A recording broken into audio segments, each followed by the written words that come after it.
Everybody. It is a great pleasure for me to welcome all of you and to thank you for being so numerous today and for being with us at this conference.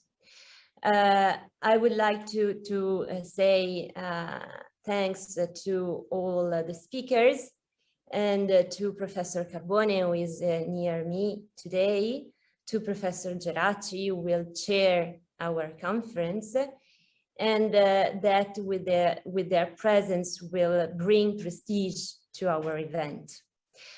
Special thanks also go to Avvocato Pietro Piciocchi, who is Municipal Councillor for Budget, Public Works and Maintenance and Green Spaces in Genoa, who, notwithstanding his uncountable commitments and his unceasing work for our city, for our town, for us Genoese, has accepted to be here with us. It is a great sign of friendship on his side, and I honestly cannot find appropriate words to express my gratitude to him. Thank you very much, Pietro, indeed. A few words to present the event of today.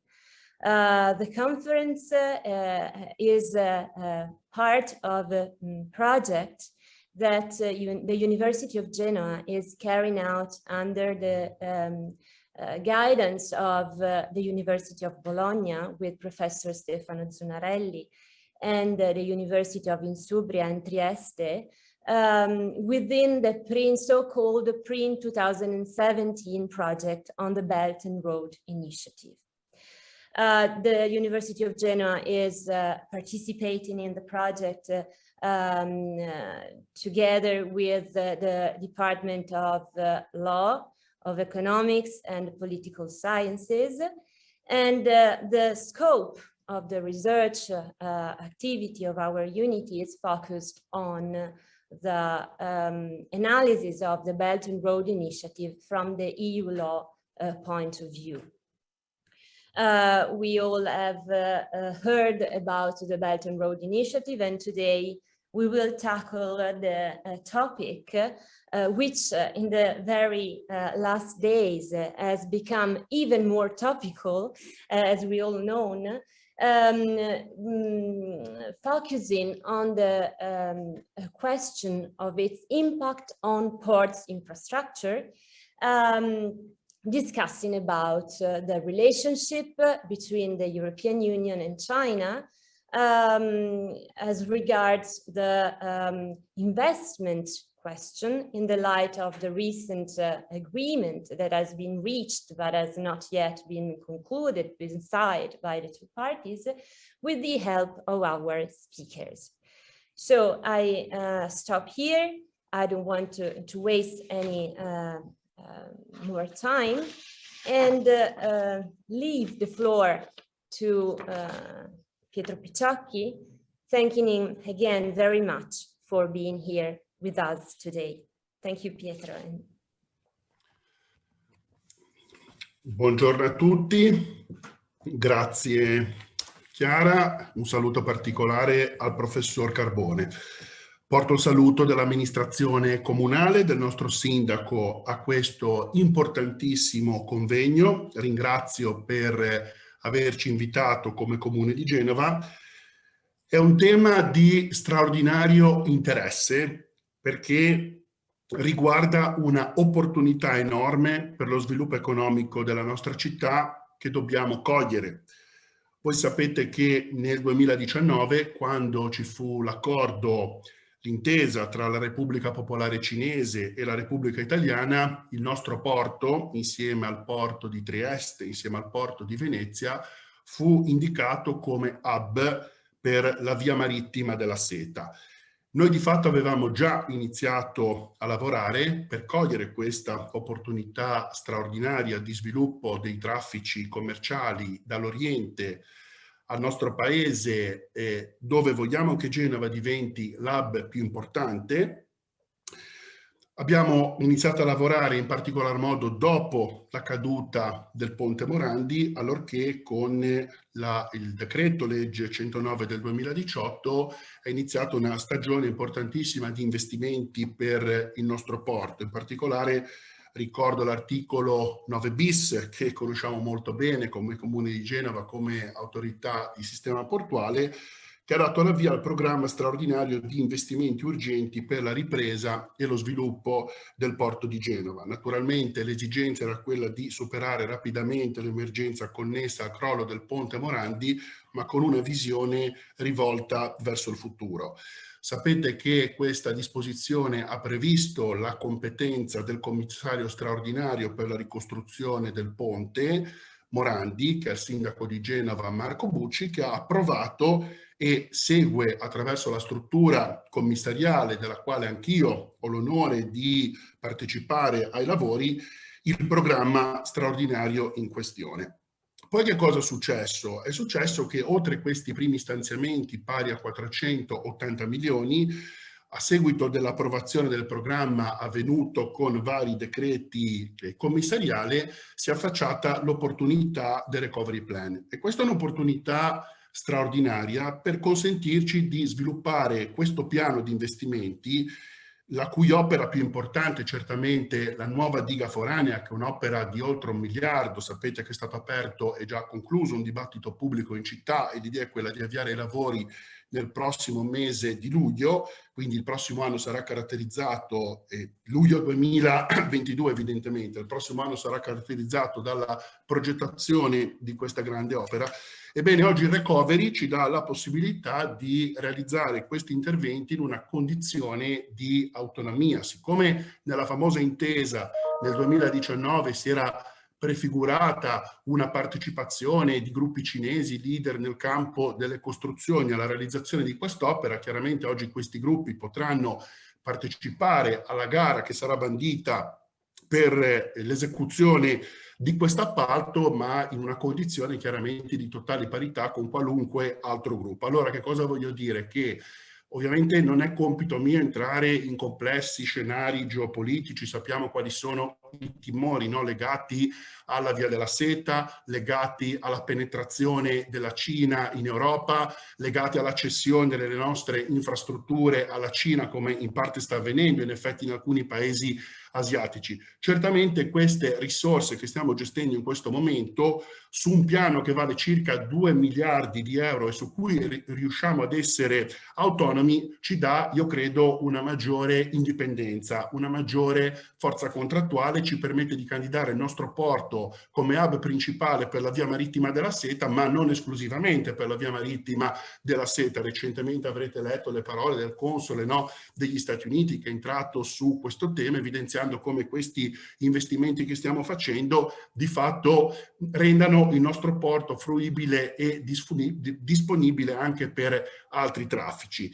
Dico ancora una cosa e concludo, perché ieri sono reduce da un incontro con l'architetto Renzo Piano, che ci sta seguendo su importanti progetti della città, il waterfront di Levante, e lo abbiamo proprio interessato anche rispetto al tema dello sviluppo del porto. Sappiamo benissimo che una delle linee fondamentali del recovery è proprio quella della sostenibilità, e noi abbiamo un progetto molto importante, molto ambizioso, che stiamo accelerando fortemente, e che è quello dell'autonomia energetica del porto, la decarbonizzazione del porto.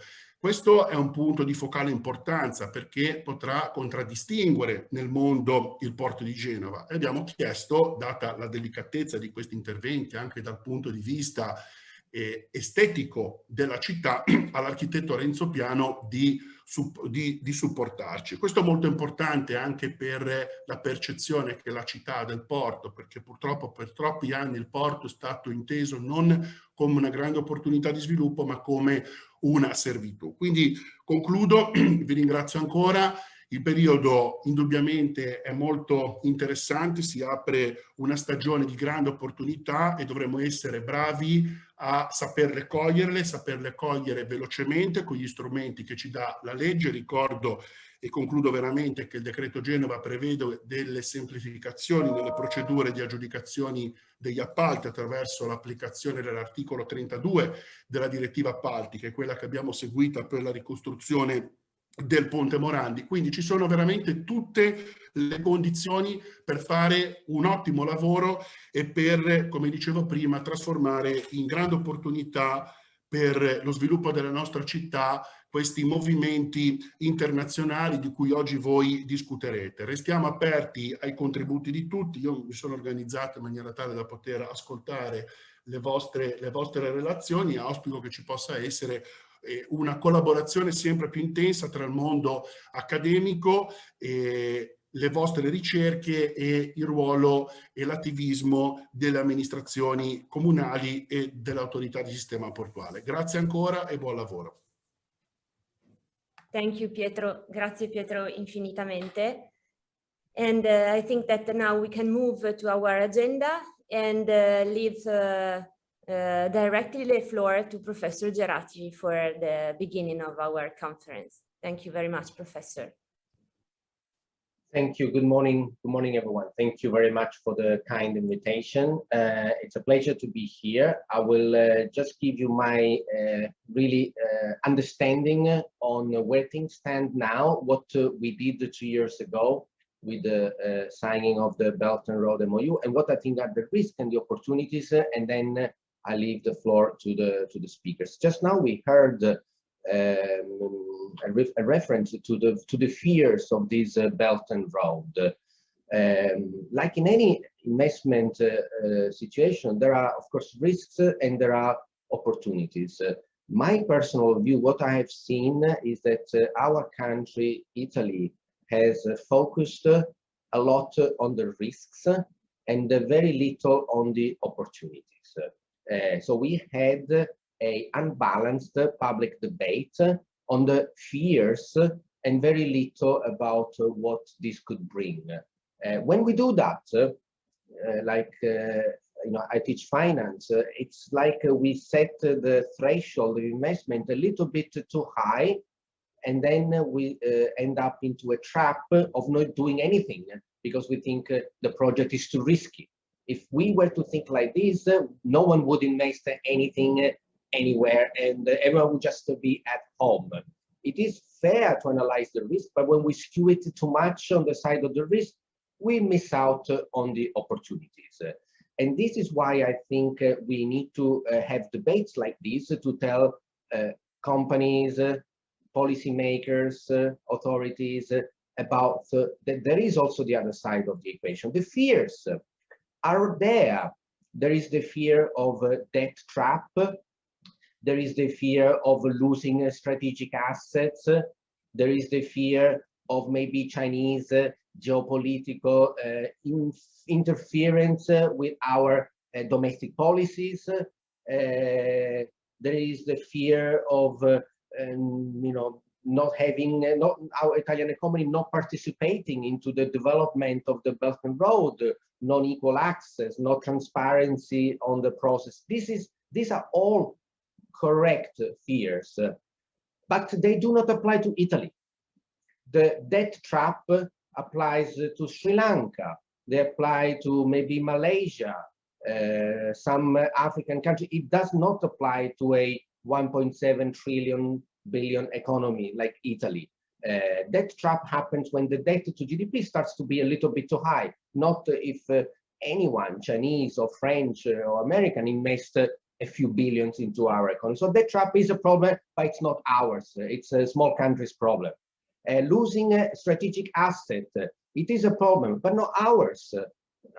I'll let the floor to the people who are more expert. We cannot sell ports, so we can only leave concessions. So we have no fears of losing assets or underselling assets at a discount because we just cannot sell them. This is a problem maybe for Greece that did sell the Piraeus port, but then again, like in every situation, you do sell something, you get something back. You don't give it away for free. And I give you an anecdote. I was talking to Alexis Tsipras the former Prime Minister of Greece, at the time while we were discussing this Belt and Road. And he really told me, you know, Michele, why are you guys in Italy worried about? Yes, we sold our strategic assets, and now Athens has become the biggest port with the 5-6 million TEUs. We gave jobs to people who were otherwise unemployed. It is not ours anymore, but we gain in terms of employment and in terms of GDP in the local economy. So we always need to strike the balance.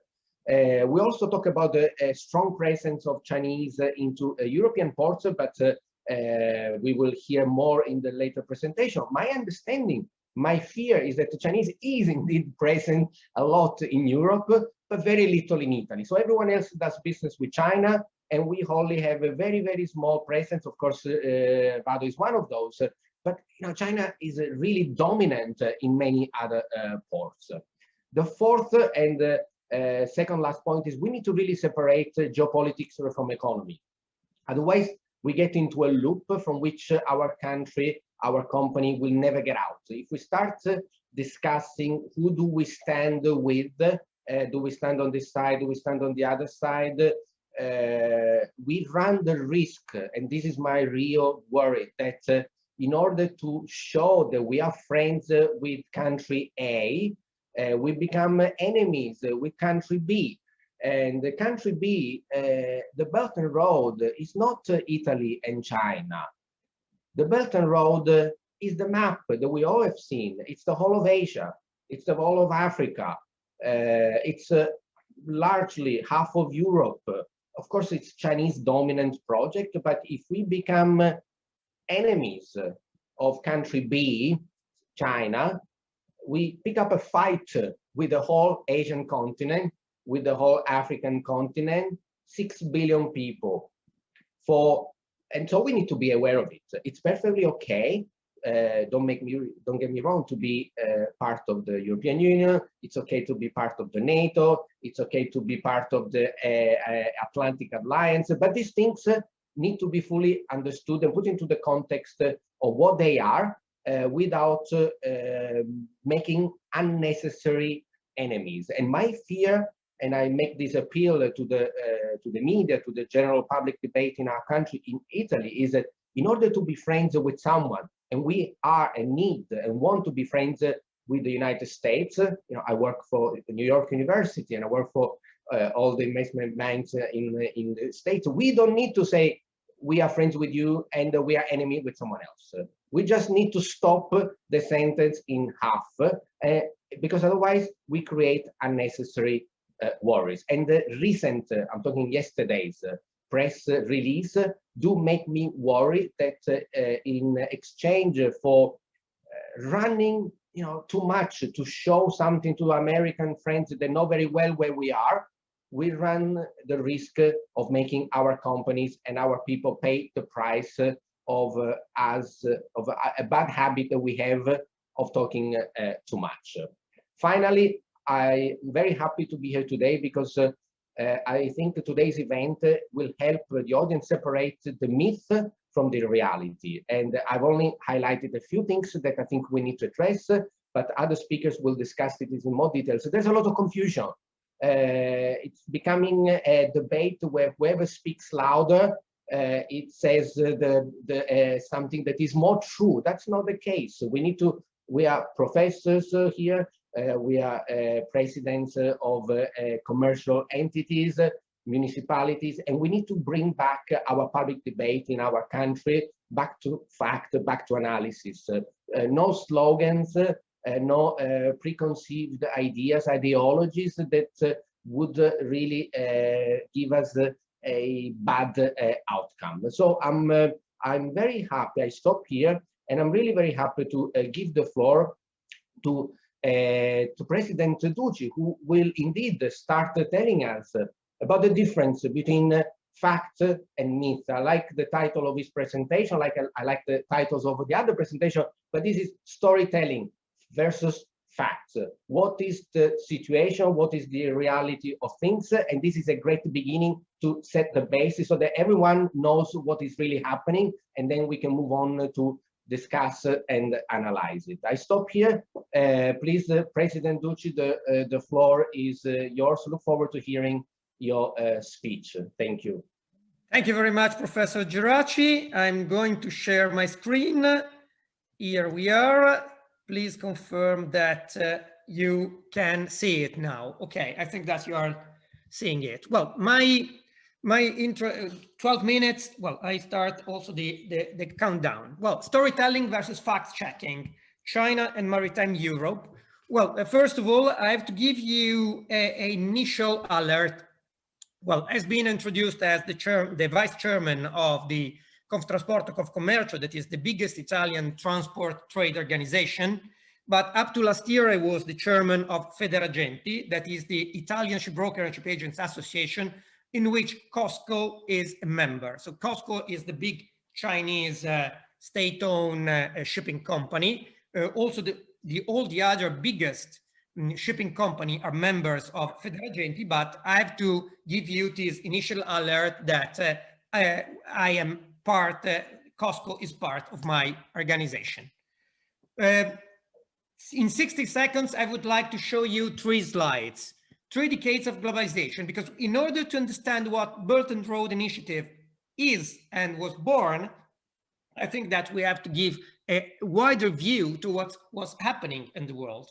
Well, we have to start to 1989, and the year in which everyone considered that globalization started. Globalization started earlier, but 1989 is the year in which we are considering the first day with the fall of the Berlin Wall. And the 3 main drivers of globalization has been free trade agreement, World Trade Organization as main icon of the free trade agreements that we had during the last 3 decades, low cost of transport with containerization representing a way to have low-cost transport, a safe, efficient way of moving goods around the world, allowing goods to be moved around the world. Then free flow of data of information with the World Wide Web Internet representing the big tool that we had to share information. But if we give a look to the period between 1989 and 2019, the year before the arrival of COVID that probably changed the world in some way, we see that if we make the comparison between 1990 and 2018, we have a clear picture of what I was telling. World trade on GDP rose from 39% to 58%, and the international assets and liabilities on GDP almost quadruplicate in 30 years. But if you give a look to the share of the 3 decades, we see that something was already changing in the last 10 years. We see that world trade on GDP was 61% in 2008, and now was 58 in 2018. So we can see that we had, starting from the financial crisis of 2008, already a change in what we had known as globalization. Just to give you a look to a few data on that. On the first picture, you can see the number of custom tariffs introduced by the major worldwide countries in a period 2008 and 2016, that is before Donald Trump. And you can see that United States introduced more than 1,000 tariffs against free commerce during that period. Then we had Donald Trump with America Great Again, Make America Great Again. That means that the polarization, the regionalization of economy. Then let's give a look to the cost of transport. Cost of transport decreased as a unit cost of transport up to 2008, then remained stable between 2009 and 2020, when we, out of the blue, realized that an incredible increase of the cost of transport. Nowadays, we cannot consider anymore the transport as something cheap, and at the same time, under certain circumstances, we cannot consider it also efficient. Well, the famous cover of Economist showing globalization understanding, trying to explain what was happening in the economy in the last year, arrived before the COVID spread. And if you give a look also to the main the main target of our speeches today, the foreign direct investments, if we give a look at the inflow of foreign direct investments at global level, we see that starting 2016, we saw a strong decrease that almost shared by two the number of investments that we had around the world. This is the context where the Belt and Road Initiative started and it was firstly announced by Xi Jinping in 2013 and had the big event. Probably the historian will consider the Belt and Road Forum for International Cooperation held in 2017 as the year where the Asian century would be considered at the beginning.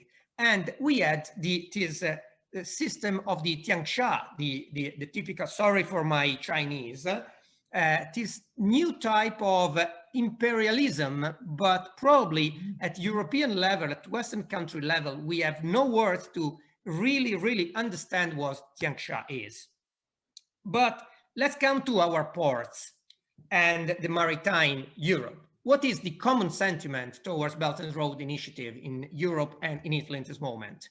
Well, at European level, we still consider that the European Union is the world's most attractive region for foreign direct investment. This is a statement that is in a Jacques Delors association paper issued by European Union a couple of years ago.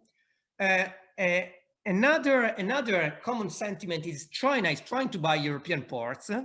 Another common sentiment, I would like to show you this picture produced by my friends at SRM.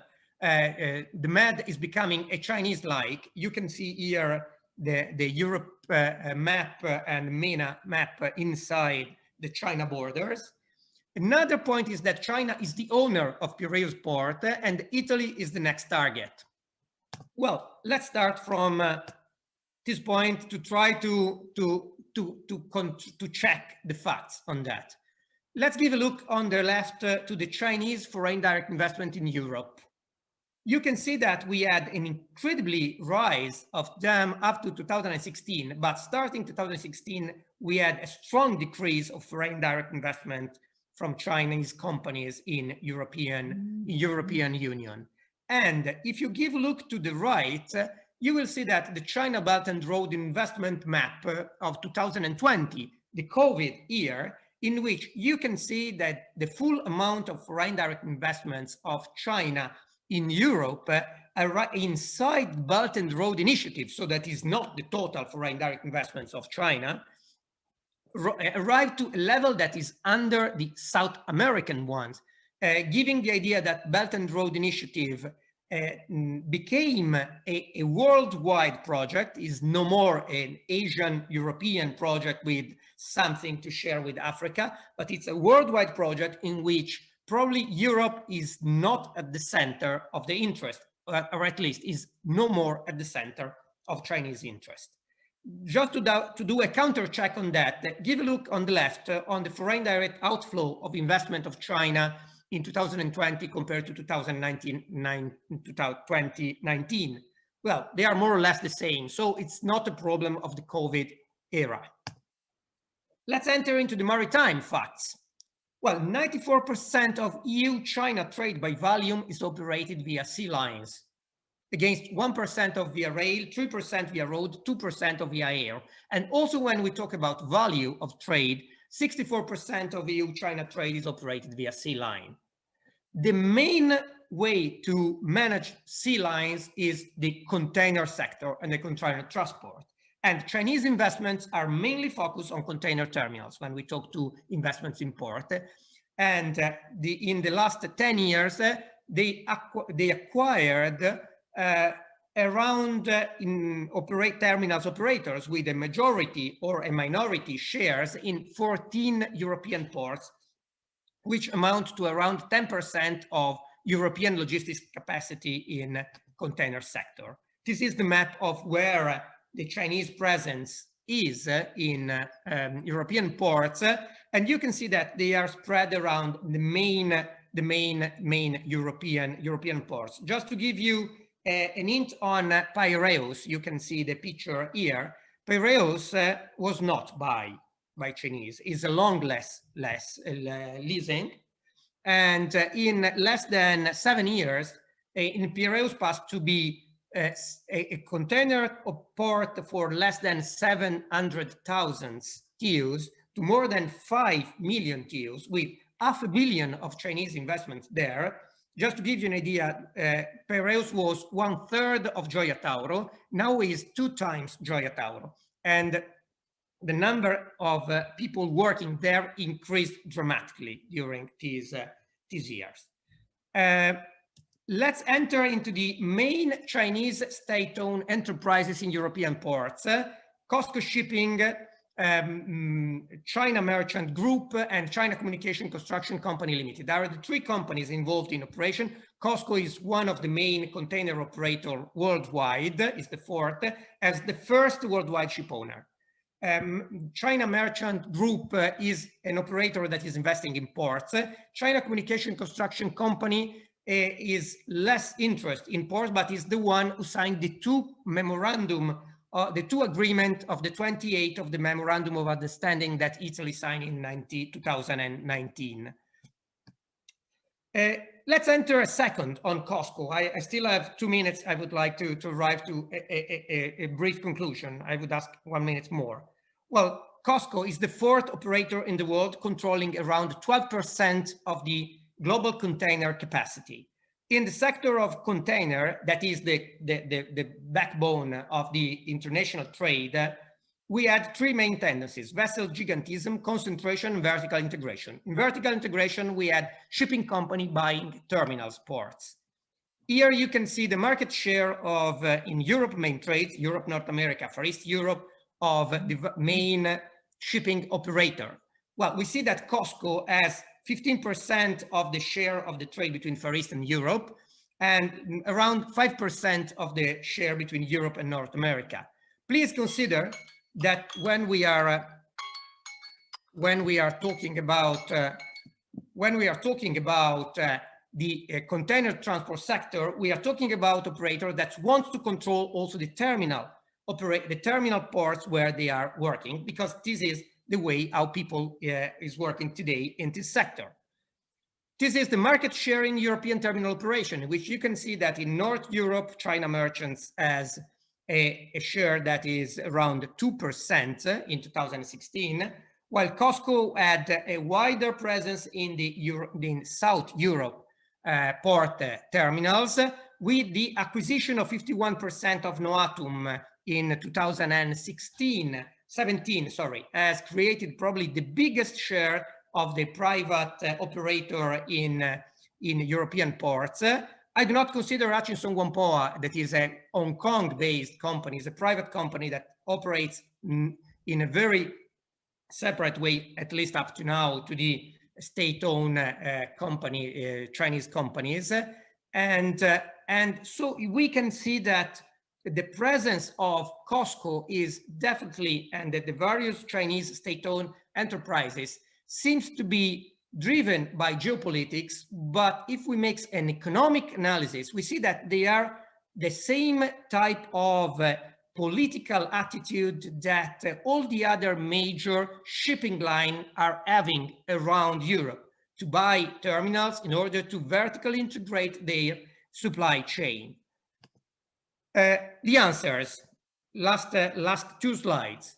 Well, we have seen 2 weeks ago an answer from USA and G7 as a post-pandemic answer to Belt and Road Initiative, with a B3W, Build Back Better World, an affirmative initiative for meeting the tremendous infrastructure needs of low and middle income countries, 40 trillion up to 2035. But frankly speaking, we still probably, if we still haven't understood what Belt and Road Initiative fully is, we probably still don't know what Build Back Better World is. But for sure, my idea is that it's a sort of follower reply to the Belt and Road Initiative. That is something strange from the US perspective that has always been a worldwide leader. To close my speech, what is the post-pandemic scenario for Europe and European ports? We are facing Belt and Road Initiative versus B3W, probably. In this situation, the border position of Italy could be used in order to gain the best from both projects. This is something very difficult, but I remember that when Italy was on the border between the Western country and the Soviet area, they were the years in which Italy did the best for its economy.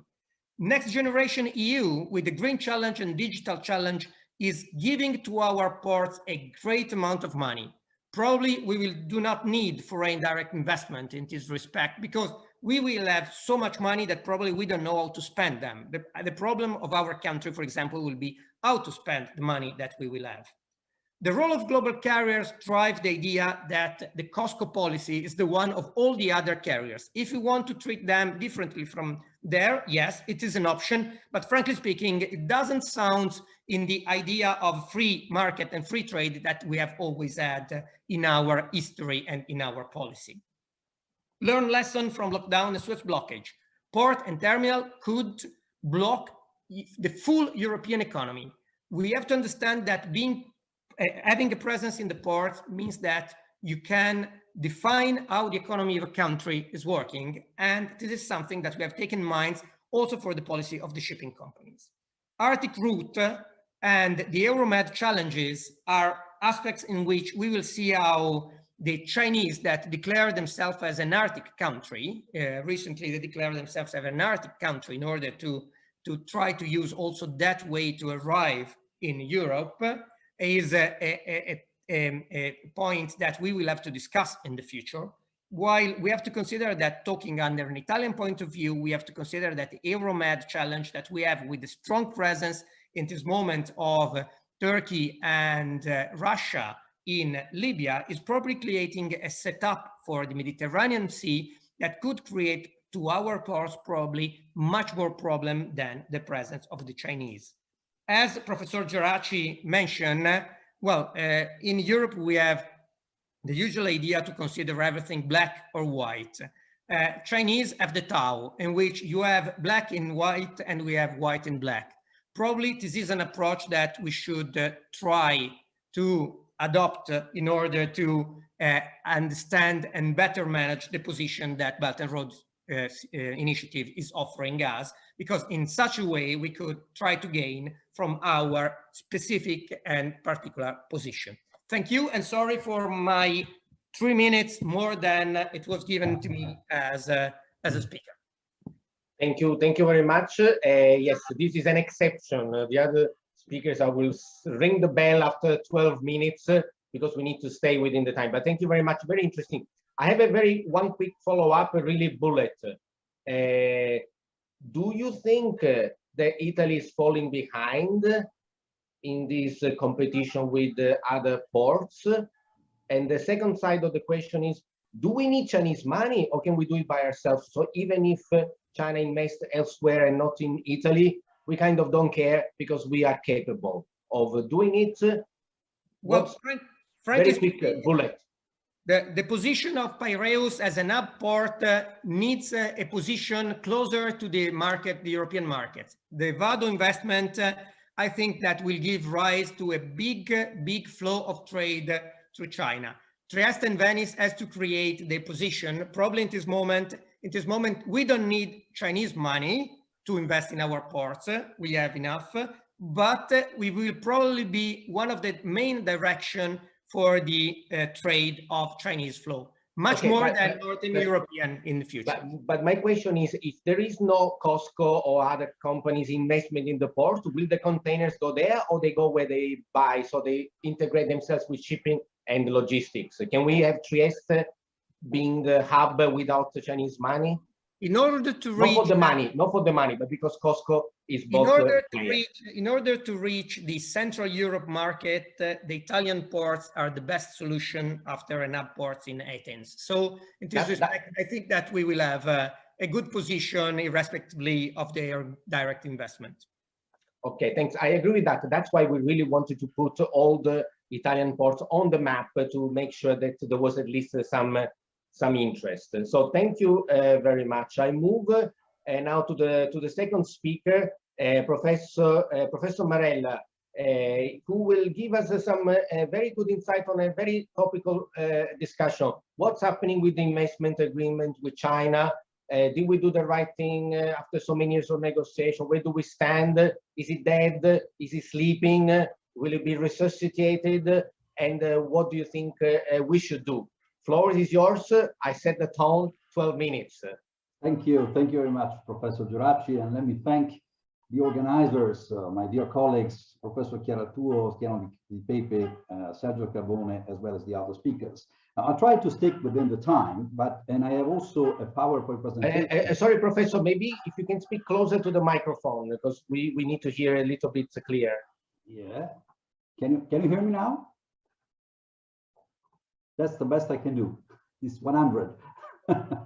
I have a PowerPoint presentation, a small one, which I will throw in a second. I hope not to waste time under the control of our president. Okay, now you should see it. Can you see that? Yeah, okay. So thank you very much for the excellent presentations and for the thoughts. We have anticipated what I wanted to say, and actually I will cut short some of the things that I wanted to present, since Professor Ducci and yourself, Professor Geraci, have anticipated many of the key points that I would like to try to at least to address. And in fact, the purpose of my presentation is to offer some thoughts on the main issues and challenges of rebooting a possible investment agreement between the European Union and China. As you know, we had one, the famous CAI, which is the EU-China Comprehensive Agreement on investment, and that is the result of 7 years of very intense negotiations with 35 rounds, and maybe surprising, it's considered to be a good agreement, at least inside the European Union among experts. You see that this agreement has basically stopped. It has been, let's say, closed on the 30th of December of 2020. And of course, different issues concerning human rights issues have paralyzed its moving forward. Now, in this agreement, there is, let's say, many interesting points, but the purpose of this agreement was and is to facilitate investment between the parties, to achieve legitimate policy objectives, and it has some focus, of course, it's an investment-only agreement, on foreign direct investment. Of course, already here, I see some critical issues, because this is an agreement which can be understood inside the branch of law, which is international investment law. But we also have to remember that international investment treaties have always been imagined and designed considering a private investor, not a public investor in another country. And that is a first critical point which has to be remembered. This agreement talks about many sectors, including maritime and air transport, although we'll not find the word port in any part of this agreement. So it is considered as involved in a general policy on that. It has also some, of course, for what concerns international maritime transport, this agreement talks about investment in land-based auxiliary activities like cargo handling, container, and maritime agencies, and it is articulated between some general rules and a specific schedule of commitment. Now, there is also an institutional setting, which is also interesting to remember. It doesn't talk about investment arbitration between private investors against a state, which is another classical feature of international investment law. Here, we are back to the past. It's a government-to-government business, and there's an investment committee, which is quite powerful, in charge of monitoring the implementation of the agreement. and for the other topics of the agreement, which has, suscitated a lot of enthusiasm by, let's say, those who are interested in non-trade issues, sustainable development, workers' rights, and so on. Well, that is a different chapter with a different system of diplomatic solution. There's also some rules concerning general exceptions, security, taxation, and some space for autonomous measures. As I said, it is rather general, it's not specific, and it has now been finalized, where the initial schedule was to follow this arrow. So legal scrubbing, translation, the signature, but then the famous European Parliament and Council phase, where it is presently stopped. I suspect also there's also a passage in the national parliaments, but that's an EU law issue, which I leave to my colleagues who are experts in the field. But let's stick to there, and we are presently in this track. So is this an agreement which in a post-pandemic world may still work?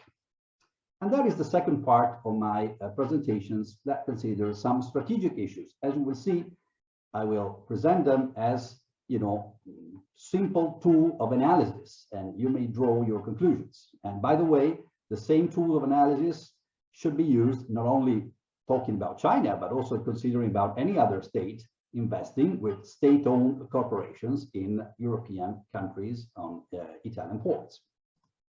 Now, the three critical indicators are the following. What commercial purposes is linked to a merger and acquisition, or is connected with port? What political purposes, what military purposes are behind it? Now, if you have a private direct investment, your answer stays at number one. If you are talking about a state-owned company, well, you need to run the analysis up to number three. And that is why, unfortunately, I partially disagree with my two previous speakers, where they say, well, let's separate trade from politics. We can separate them if we stick to number one, which is we have a private investor in a foreign country. But if the investor comes from a state, which is a state-owned company, then you need to think about the other two. And that's not a mystery, unfortunately. And that's probably the cause of a lot of confusion in the discussion that we have, that perhaps doesn't allow us to structure a better deal with China, if that's the road ahead, of course. The commercial purpose of a port, in fact, should be the only purpose. But when you have the commercial purpose of a port, the famous Convention and Statute of International Regime of Maritime Ports of 9th of December 1923 already says that, well, you have a gateway for trade and economic development. But that is, of course, the normal use of the port. It doesn't talk about valuable data on logistics on the local economy. And of course, it is something which has to be aligned with competition law rules, which is not, by the way, the fault of Chinese. It's a matter of regulation in Italy and the European Union. So if you want to have more competition in a port, then you have to do it and avoid possible, escaping practices like imposing restricted contractual terms or gain a competitive advantage, unifying ports plus shipping companies. That is a competition law issue. Now, the second indicator, which is more worrisome, is the political use of a port. And unfortunately, we have seen some, and we can imagine easily other uses of the port.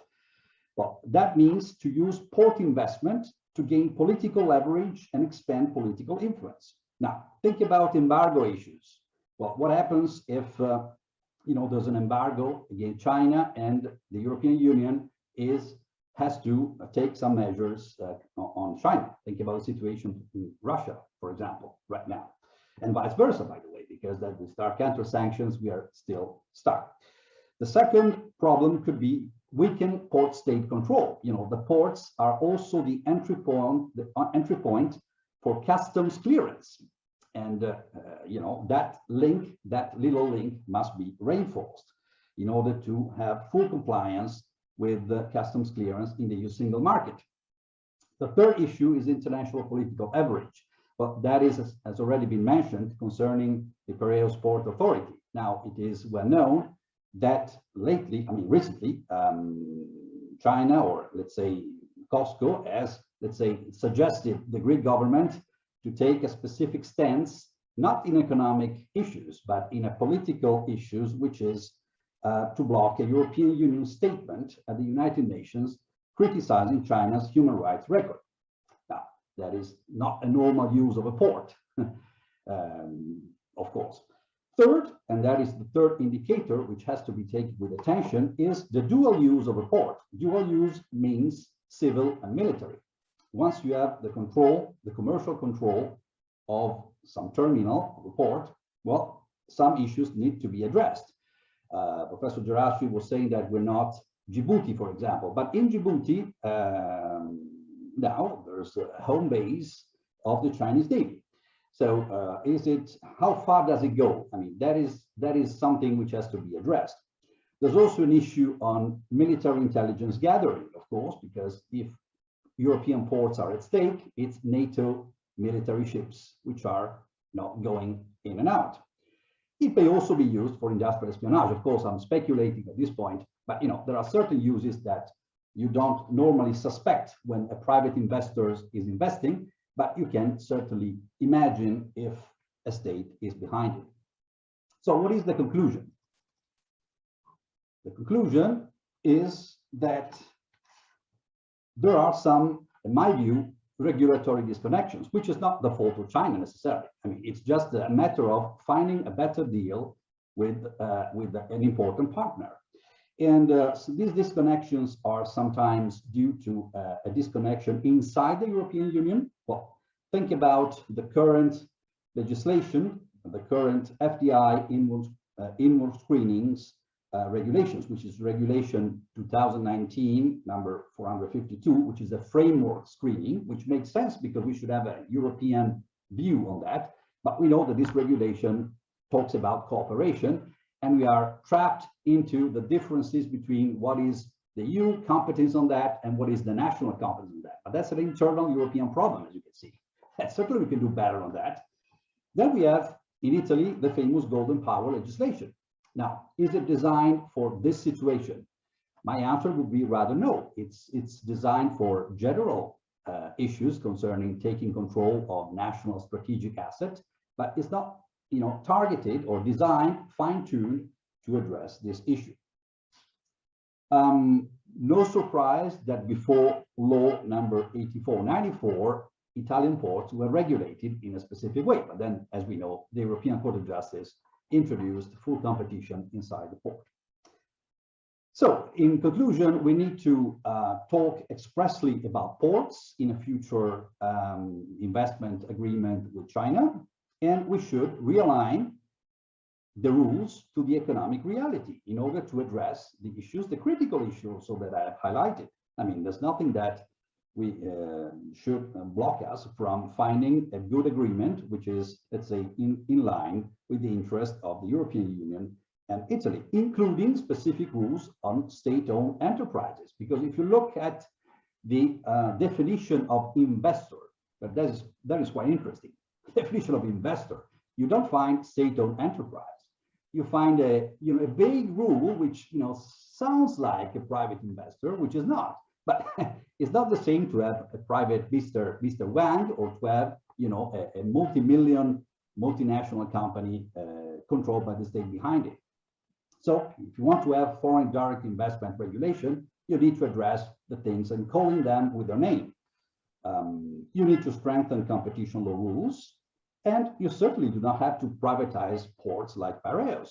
We have mentioned Piraeus, but who's responsible for that? It's not China. I mean, Piraeus is our lack of vision in Europe of leaving the Greek government, trapped with debt. So, but taking lessons from history, we should certainly understand what is the best thing to recalibrate rules on investments, and in particular to insert in a future CAI EU treaty in order to address all issues. So, all in all, Mr. President, I would conclude saying, let's have no ideologies, let's be reasonable. And that is probably the best thing to do in this moment. Thank you very much. Thank you very much.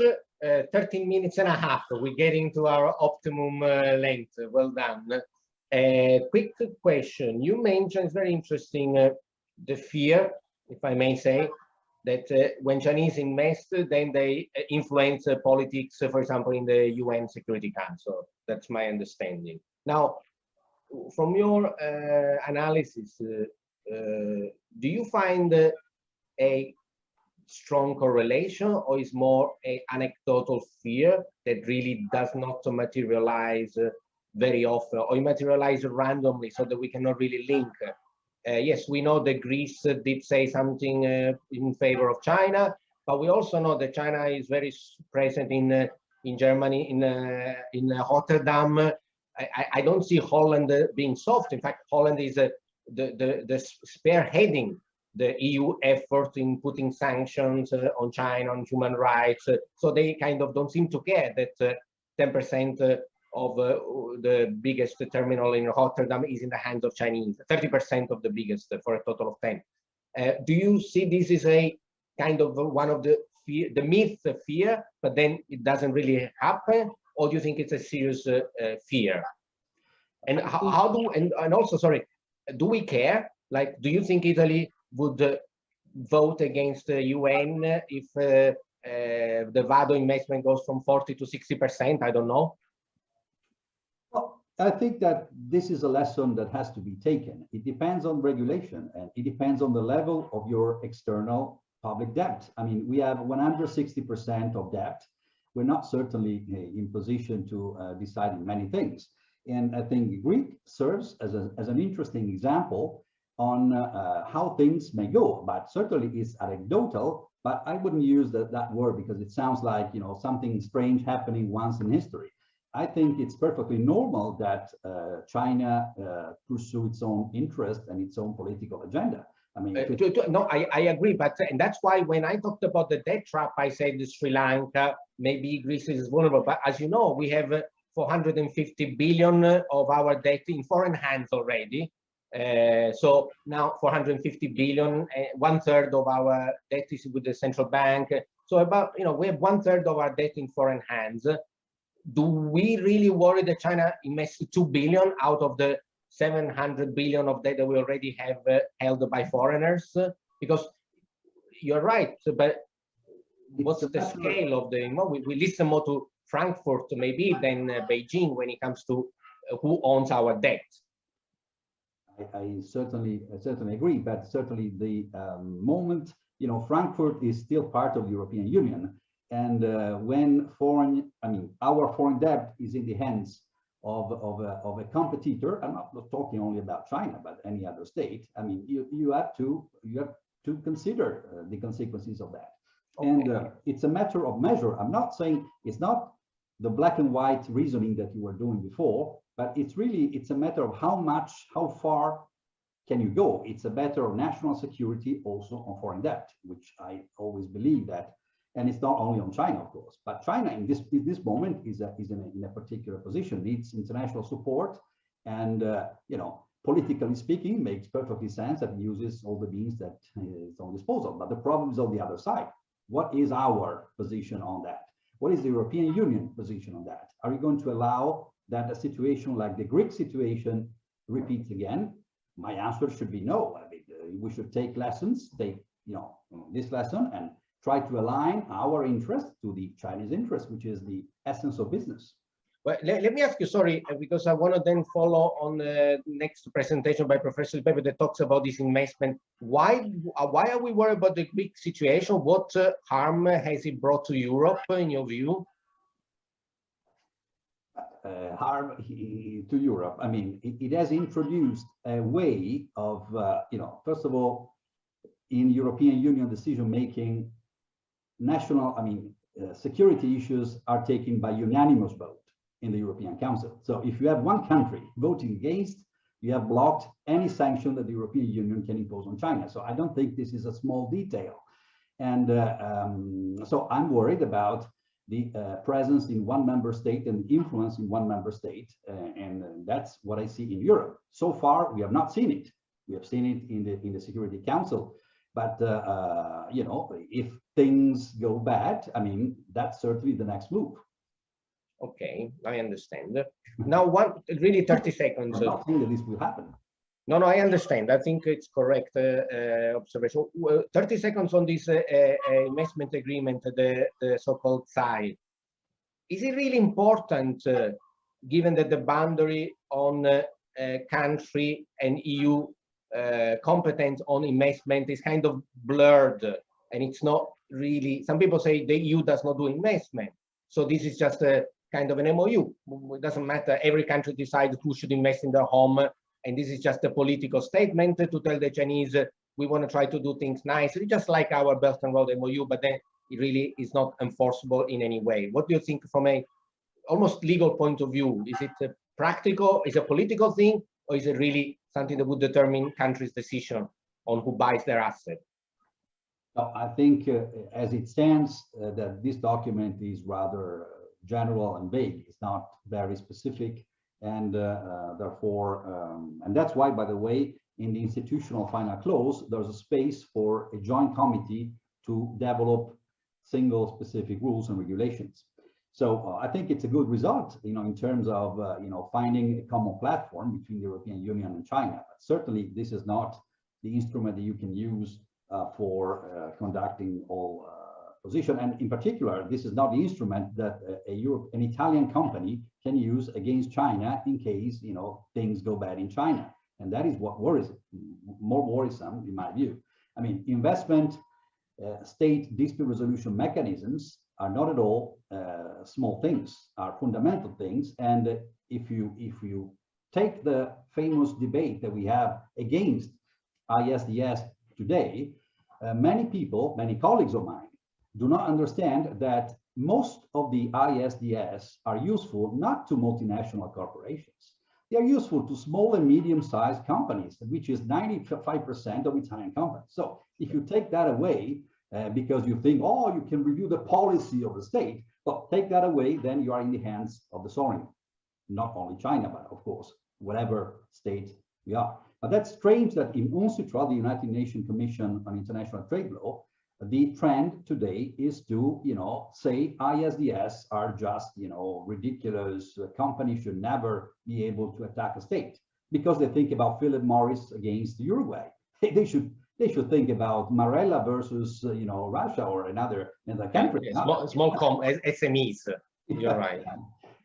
Okay, thank you very much. Very interesting. And now that we talk about whether we should allow to have a Chinese company invest or not in our asset and who should make this decision, I give the floor to Professor Lorenzo Schiano Di Pepe, who will tell us a proposed EU regulation that is kind of a screening tool, maybe, to not only decide what the Chinese can buy, but who is behind the buyer. Please, Professor, the floor is yours. Thank you very much. Thank you, Chairman, for giving me the floor. Thank you to the organizers for putting together such an interesting and timely event, and thank you to the audience who are listening. I will now share my screen, and the screen shows that the topic of my presentation is the proposed European Union regulation on foreign subsidies distorting the internal market. I wouldn't like to be picked out as a mood breaker here around the table, but this is certainly an element that we have to consider and to discuss and to analyze at this present time when we engage in any assessment of the EU-China economic relationships, even with regard to such a specific aspect as ports. I will try in the minutes that are allowed for delivering the presentation to touch briefly on 3 points. I will provide an overview of the Commission proposal. I am not sure that everybody who is listening is aware of the details of this proposal. I will not have the time to go into the details, but I hope to be able to provide a basis for further analysis for those who are interested. Secondly, I will move to a brief discussion of the potential impact of this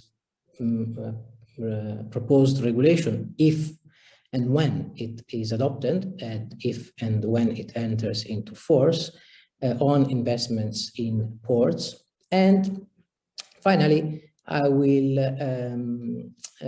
conclude my presentation with some takeaway points. Here we have a picture of the front page of the Commission proposal. It dates back to May 2021, and it is a proposal for a regulation of the European Parliament and of the Council, which means that it will be adopted according to the so-called ordinary legislative procedure. What can we say about this draft instrument? Or it is not a draft as a proposal, but it is a draft as far as the internal dialogues between the European Union institutions is concerned. The rationale behind this legislative proposal is to fill an existing gap in European Union law, the gap being represented by the fact that European Union legislation presently does not deal with state subsidies when the subsidy is coming from a third state. We are all aware of the fact that an important body of rules and case law exists within the European Union legal system as far as state aids are concerned. But of course, such rules are only concerned with the aids or subsidies which are provided by a member state.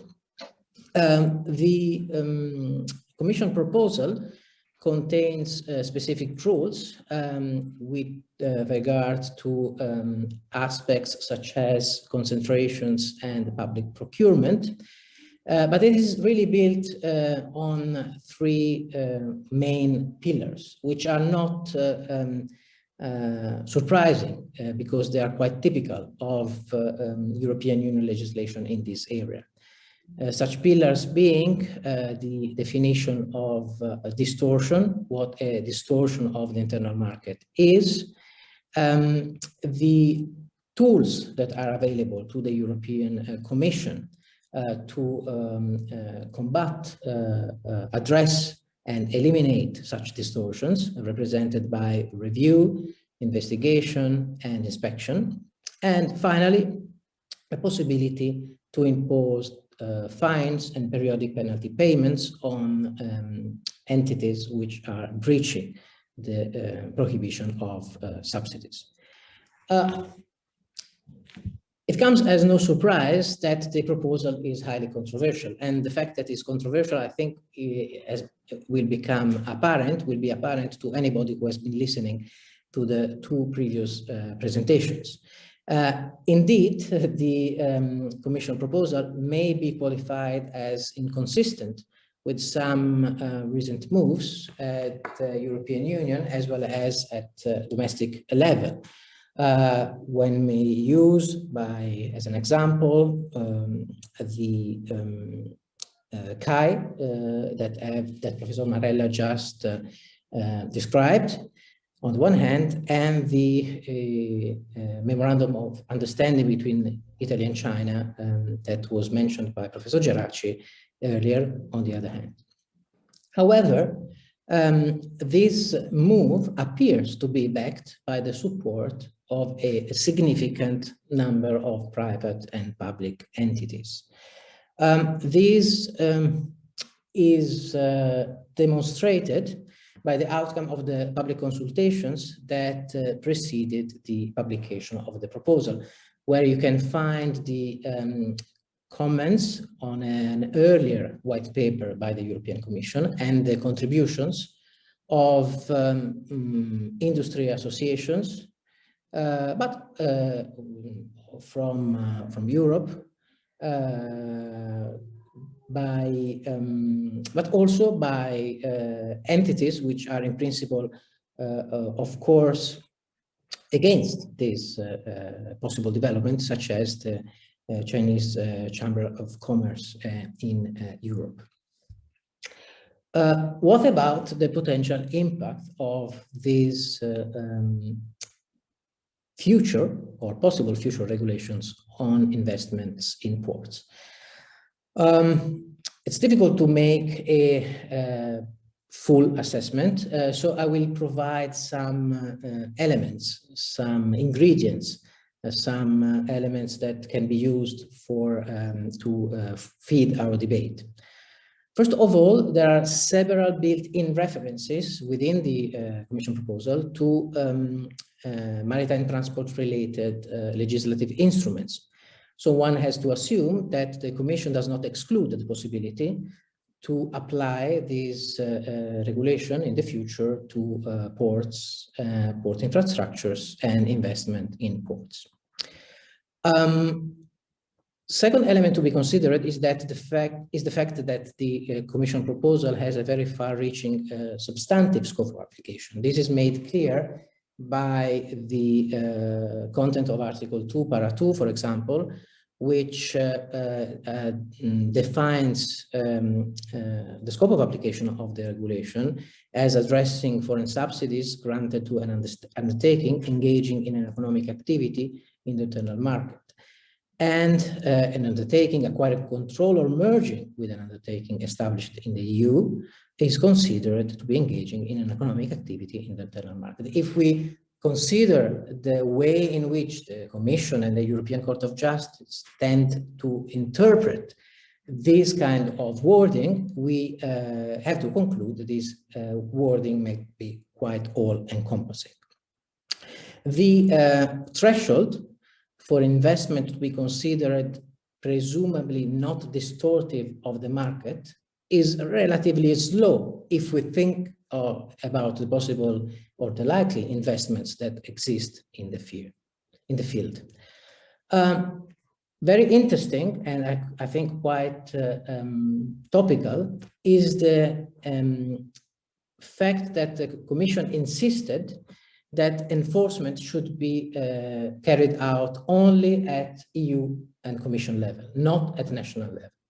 And this, I think, underlines the fear for competing national interests between member states to play a role in whether to put in question or not an investment coming from a foreign third country. I think I have a couple of minutes left, and these are more than enough to go to my takeaway points.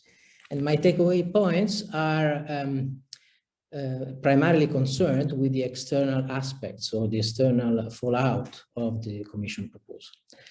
First of all, this is a work in progress. We are not talking about a piece of final legislation. This is subject to the contribution of the European Parliament and of the Council. So we have to wait and see, to watch this space, to monitor the progress in order to see what path will be finally taken as far as this proposal is concerned. I have some doubts about the effectiveness in a strictly legal meaning of this term. If we consider that inspections or investigations may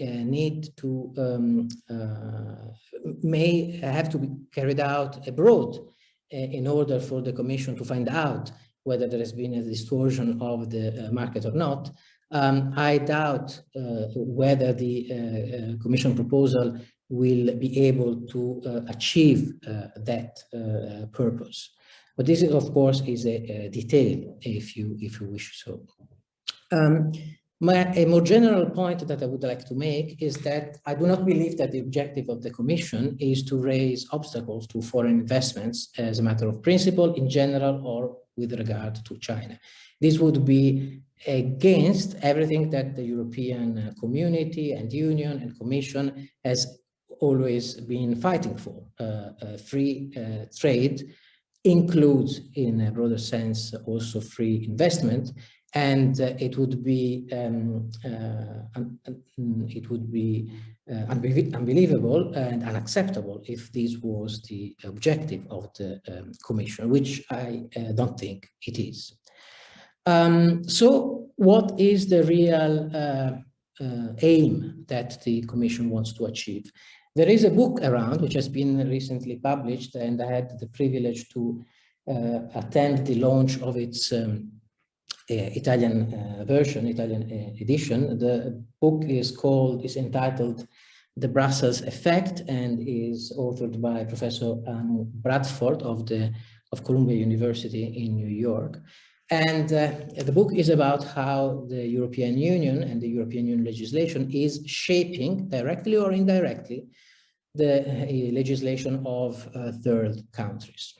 So I think we have to read into this proposal the attempt to shape some practices of third countries, including practices of China with regard to investment, or perhaps the attempt to shape future international negotiations with regard to a possible future international instrument within the framework of the WTO, covering subsidies from third states.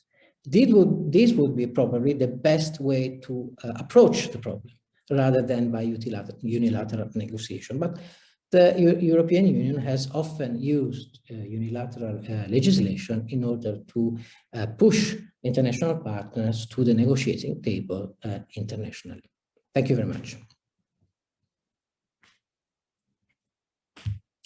I cannot hear you. Thank you very much. Very interesting. If I'm correct, tell me, you are not too worried that this is going to be adopted soon, neither it will really have an impact on inbound FDI. It's a long process, many things to be ironed out. You know, sellers in Italy should not be worried that their asset sale could be blocked. I have no, of course, inside information about the timing. I would like to have, but I don't. I think the point here is fair competition, not only within the European Union, but also from as far as foreign competitors are concerned. So I think the main concern here should be to ensure our businesses, including small, medium, and large businesses, that they are not going to lose out because some foreign competitor, be it Chinese or from elsewhere, is subsidized from its home country. I think that's the point. So I do not see a direct, I do not have the fear that you described, and I think that we should focus on what I've just mentioned. And I'll tell you one thing I've seen when we discuss with China on trade issue, mostly not much investment. The Chinese view, whether it's true or not, but their argument is we are not really subsidizing. We are just the largest economy in the world, so we are the country with the biggest scale. It's you guys who are inefficient because you have small markets. So even when we go to WTO discussion on subsidies and dumping, they say we're not dumping anything. We are not below cost. We are not below international prices because we, China, we are the international market, not you guys. And that gets into a very interesting debate on the definition of international price. They say we are the Chinese domestic prices is international prices because we are the most efficient thing. And I know that they would do that. It's not inside information. I suspect that they would do the same when it comes to investment. They say, we just have scale. How do we subsidize things? We just have low average costs. Okay, the easy answer to your question is that the definition of state aid, state subsidy is a very tricky field because, of course, what is a subsidy from one perspective can be other than a subsidy from a different perspective. However, this is exactly the reason for which the best way out of the problem would be to try to find out, to work out an agreed solution, an agreed definition, an agreed instrument covering this, the possibility of fighting against subsidies. And I am not excluding the possibility that this unilateral move is in fact a way to try to convince international partners of Europe to think about the possibility of refreshing WTO negotiations around this subject. Okay, thank you very much. So we move on to last but not least, President Pino Mussolini. Good morning and welcome. My surname is Mussolino, though. Sorry. Sorry. Yes. Sorry. Okay. So please, the floor is yours. 12 minutes. Sure. Tell us your insight into from again slightly go back to the commercial side as a port representative, please.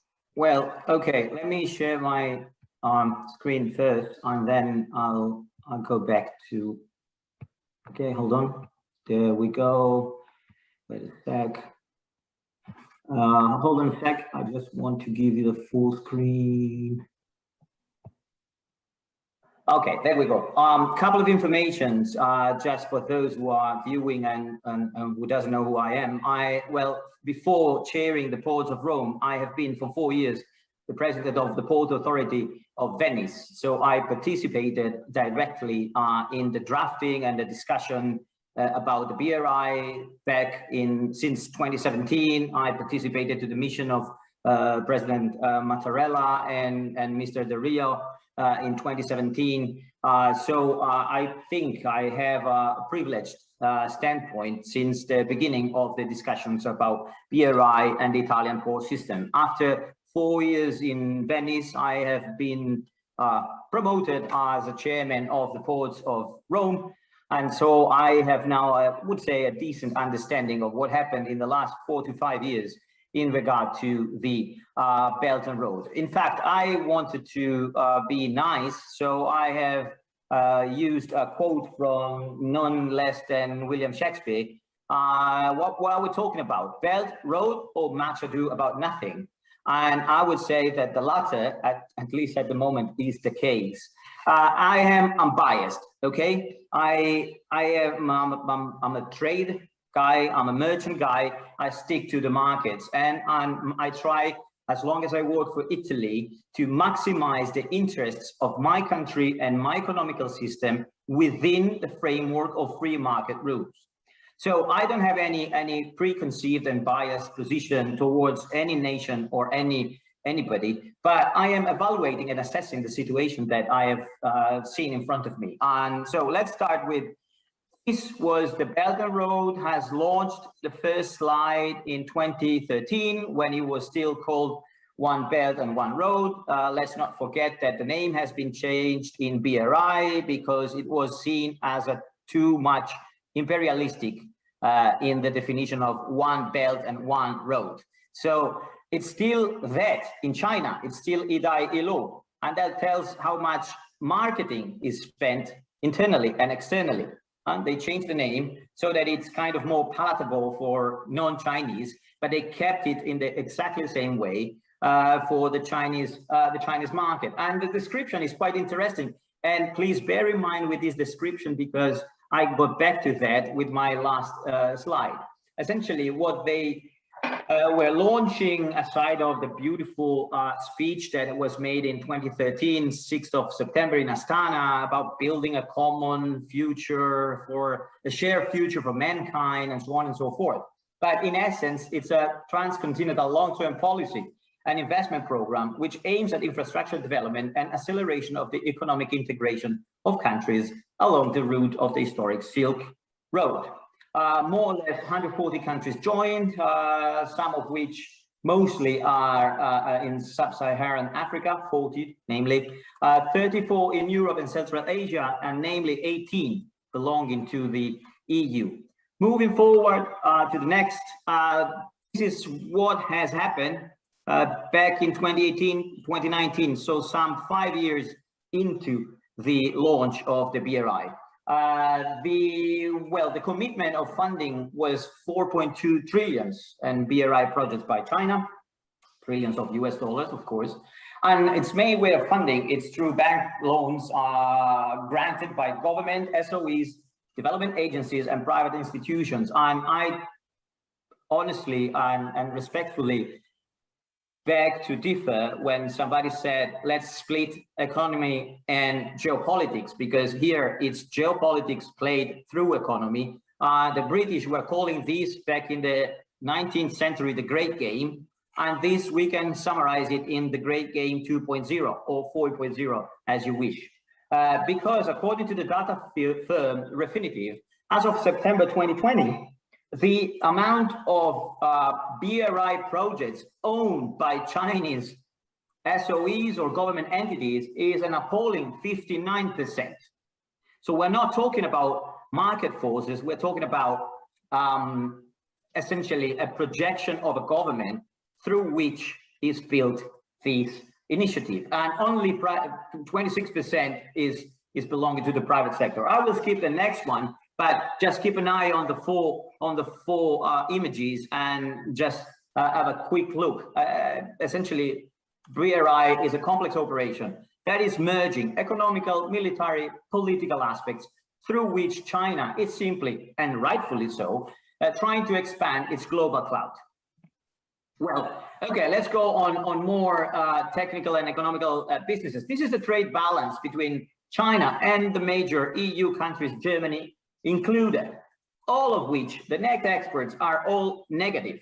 So BRI essentially is something that is helping flowing goods from China to Europe and not vice versa. First point. Second point, this is our network, the TEN-T network, the connectivity network of Europe, which has started already two editions ago. On the last revision, 2013, now we are revising the latest edition, and some changes will be made, but essentially it's the way that the Union has connected the North with the South and the East with the West of the Union, and it's the neural system of Europe. And this is where we are staying in terms of connectivity of European ports and dry ports and the connectivity system.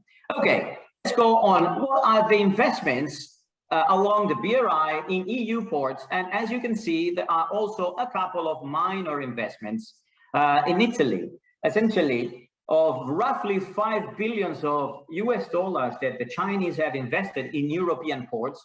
4.3, actually almost 4.7, have been invested in the Piraeus alone, while in Italy, only the shareholding participation in the Vado Ligure project are namely accounting for a meager 68 million of US dollars. The rest of the participations, please look at the percentages. They are all minority percentages in the major countries. Antwerp, Zeebrugge, and Rotterdam, none of them have, aside of the small container terminals in Zeebrugge, which is a ro-ro port. Therefore, it's not the main instance. They are all minority shareholding participations. None of them have built anything significant. At the next slide, which I carefully drafted last night, acquiring data from the ESPO forms of each and single port authority, are speaking much better than any possible reasoning or position paper or anything. Let's look at the trend of containers handled by the main Italian ports in the years 2018, 2019, 2020. It's an appalling flat line. It's an appalling flat line for each and any of them, excluding Savona. Why? Because Savona has literally doubled its capacity of berth. with the opening of the Vado Ligure and all the new berthing capacity. So that's the only way where they grew. But let's talk about containers, which is the most important field where we're talking when we're talking about BRI. Italy, throughput of containers is stable between 10 millions of TEUs and 10.7 millions of TEUs since 2010. We don't move an inch from there, and the participation in the MOU and the BRI hasn't changed a dime into that. There's not a single container more that has been brought into the frame by that operation. These are the real data. Everybody can take them out if you have the time and the will to check the ESPO forms. Moreover, more or less 450 millions of tons are coming out from Suez Canal every year and passing through the Mediterranean. Of those 450 million tons, Italy is able to intercept roughly 10% of it, 45 millions. And of those 45 millions, it's quite difficult to understand how much is coming out from China. So let's move forward. Well, this is a small exercise that I made about the North Adriatic Basin to show you what are the major markets and cargo destinations once they are entering into the North Adriatic ports. As you can see, Trieste has a largest share of Germans cargo, and that's why HHLA, so the Port of Hamburg, has invested in the logistic platform, literally acquiring 51% of shares of those 39 hectares in the port of Trieste. Not a Chinese entity. No investment have been made according to the MOU, and none will be made in a significant force. What is kind of curious is then 8th of June, a few days ago, HHLA has received an offer from Costco Shipping Ports Limited that wants to acquire 30 to 40% of the shares of HHLA, which, again, I repeat, has acquired land or concession in Trieste. So they try to enter from the back door. But what is it Germany doing is exercising and evaluating the golden power. So it is probably not happening again. What happened in Genoa then? Genoa was supposed to launch the BRI participation with the building of the dam. But unfortunately for the Chinese counterparts, we have EU public procurement rules. And once they were participating into that, they scored the 7th project. And so they were called off from the public procurement selection and they could not participate. I go quickly. Okay. It's a BRI, it's an opportunity for Italian ports if it allows the EU and Italy in stimulating the quality of production and improving the productivity of the manufacturing in EU, increasing and optimizing the logistics, and in promoting harmonization, basically mostly on digitalization and shared knowledge of technologies, and in supporting and obtaining bilateral or multilateral commercial agreements. And more than anything, it's an opportunity if we, as Europeans and European ports and companies, we can gain reciprocity of conditions in order to invest and export in China. Otherwise, it's not really a win-win solution. On the other hand, it's remaining only a hype, a beautiful one, but a one that is not producing significant economical results. If the investments that Chinese companies and SOEs are only based on the intention of penetrating certain markets without market-based criteria and financial feasibility of the projects. I just mentioned the Montenegro issue and the debt trap that is happening on the doors of Europe.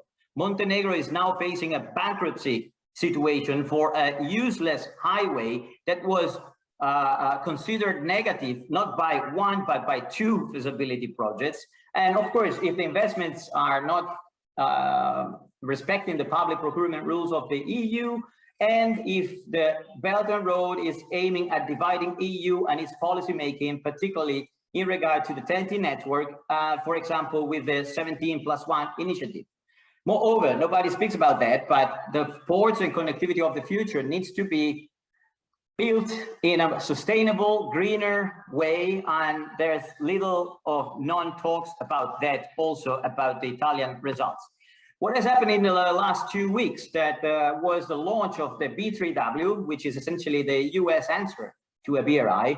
I'm not really thinking that it should be confrontational, but from the onset, it seems slightly confrontational. What is significant here is that there are 4 key areas of intervention: climate, health and health security, digital technologies, gender equity and equality, and that most of it will be financed by private sector capitals with catalytic investments from our respective financial institutions. So we are talking about something that is dramatically different from what the Chinese have presented. In a nutshell, what I can say right now is that there is nothing that has happened since 2019 and the signature of the MOU in the Italian ports, not in terms of investments, even less in terms of trades. We need to aim at expanding trades because that's our job in protecting our national economy and national interest.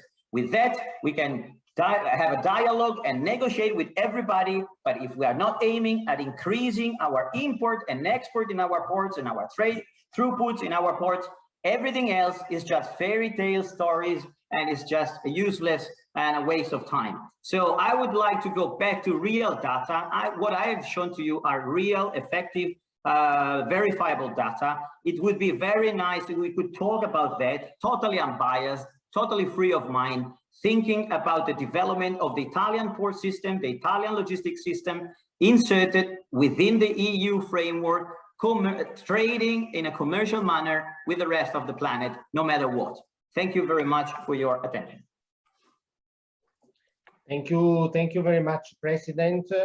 We are close to the end, so I take this opportunity, if I may, to ask you 1 or 2 questions and maybe to clarify some issues. President Mussolini, we don't see you anymore. I guess you're still there, but I'm here. Oh, it's just that I don't want to use the bandwidth.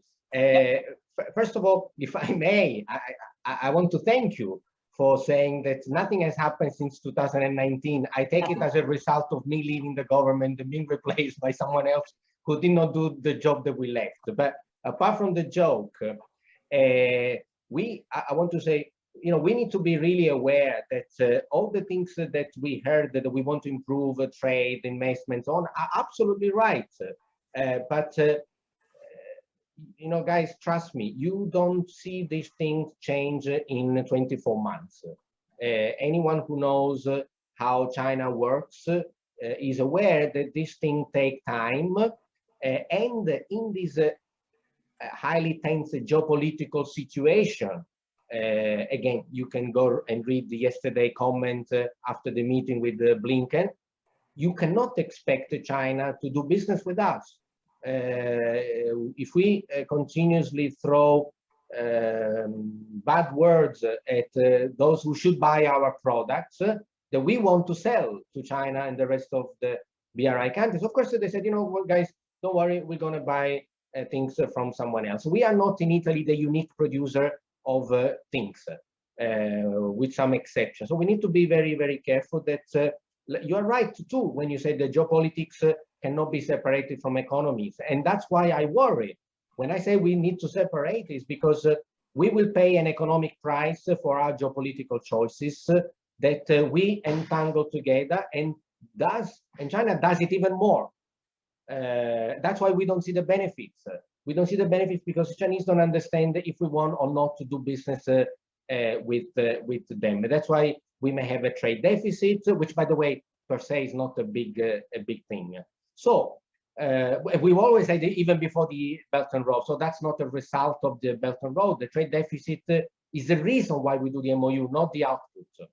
But what do you think we should then do to improve our situation? Because we have a problem, Pino, how do we do a European strategy if EU, Trieste, Venice compete with Rotterdam? How do we have a common EU strategy if the Western, so the Asian partner, they want to know, where do we go? We go to Mediterranean terrain or to the North Sea? Because I did go to Rotterdam to negotiate a common strategy. Our friends in Rotterdam said, well, we don't care because one container more in the Mediterranean is one container less in the northern ports of Europe. What do you propose? How do we can turn these nice ideas into practicality? They are accepted by our German and Dutch friends.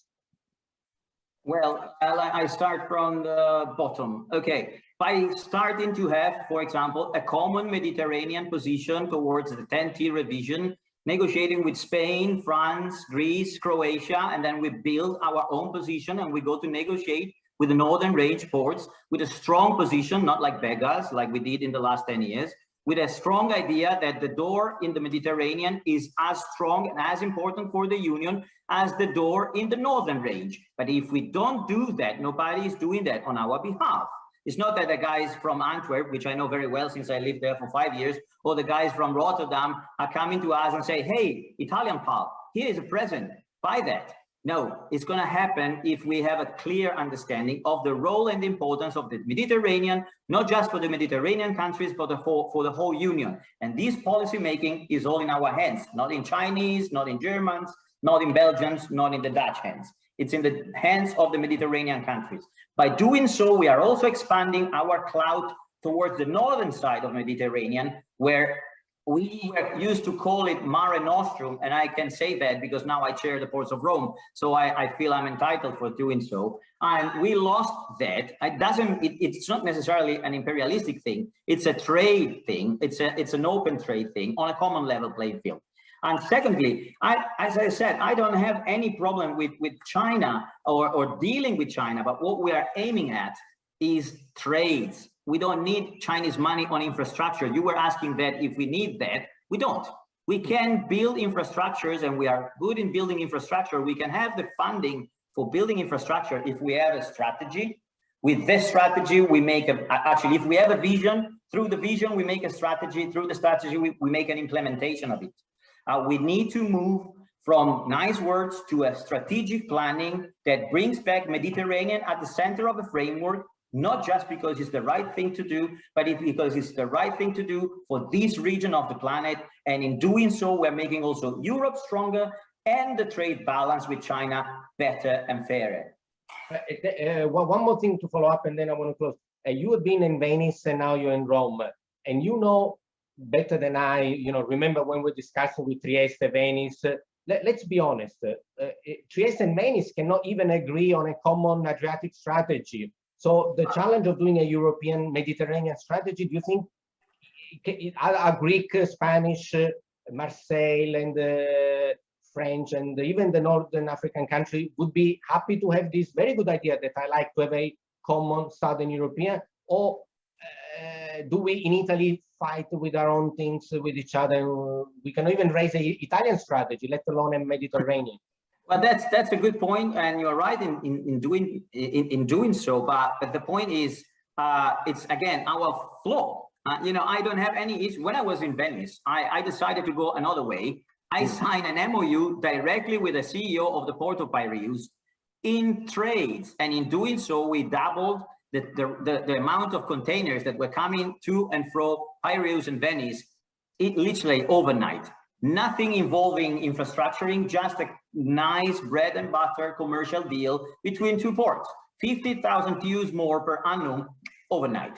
So it depends by how you make things. And of course, if you ask me, do you share a single system of ports and do you maximize its interest? Absolutely. But if I would have the possibility with the central government that is telling me in terms of strategy how to maximize national interest, I respond, here I am, I obey to what are your strategies. In the absence of strategies, I just attend to the interest of my part and the institutions. So, what was sorely missed and what is still sorely missed is a national strategy which is coordinating and balancing the interest of the single ports with the national interest as a whole.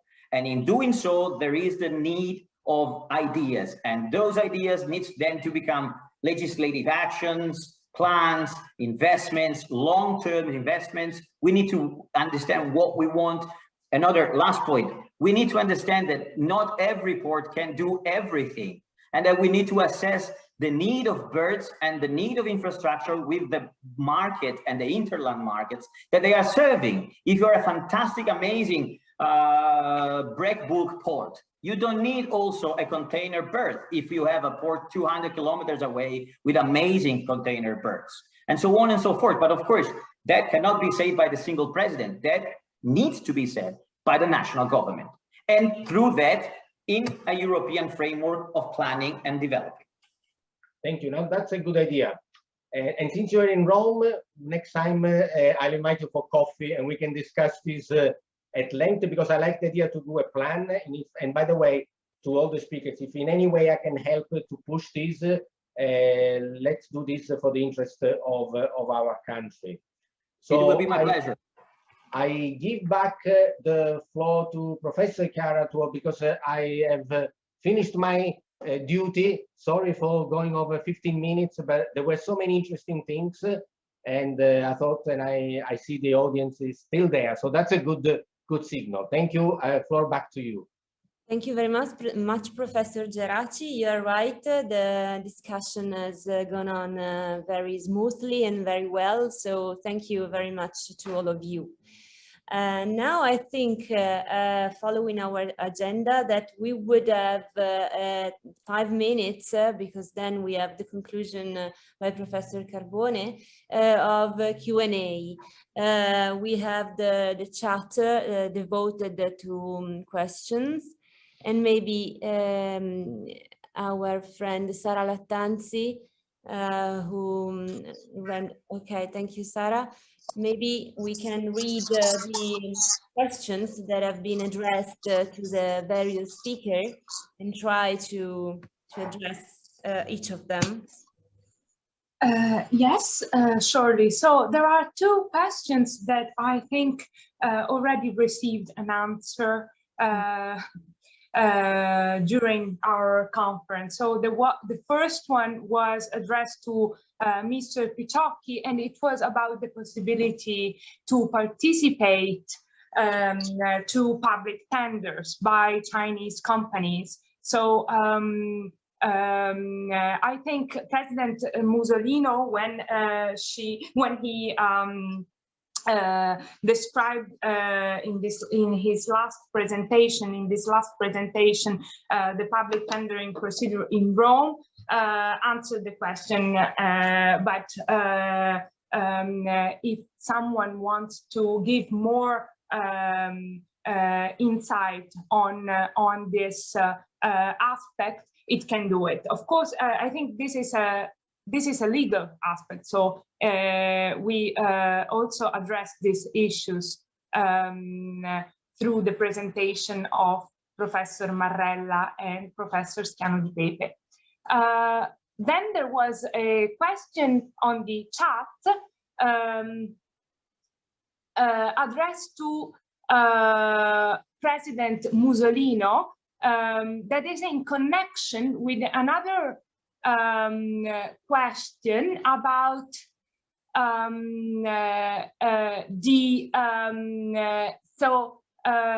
here the question was, if China is considered to be motivated by strategic issues, how can one explain Costco's sale the shares of Conateco terminal in Naples?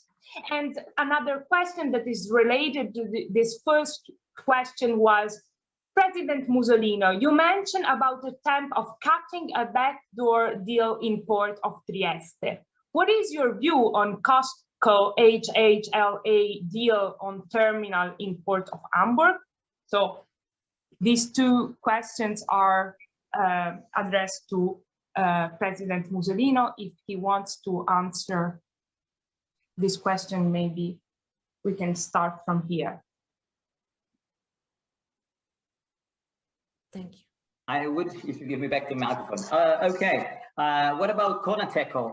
Conateco was a total loss of investments, and Chinese are moved by strategic interests, but they're not a bunch of fools. So when they were losing money and losing money big, they just went out from that. It's not through the participation in and shares of a container terminal that they will control the 6 fleet movements, believe me. And therefore, that was just based on interest and based on functionality. What I'm rather sure, because I know them and I know that they have hell of port managers is they don't want headaches, and they had more headaches than they wanted in Conateco, and that's why they call themselves out. First question. Second question, HHLA.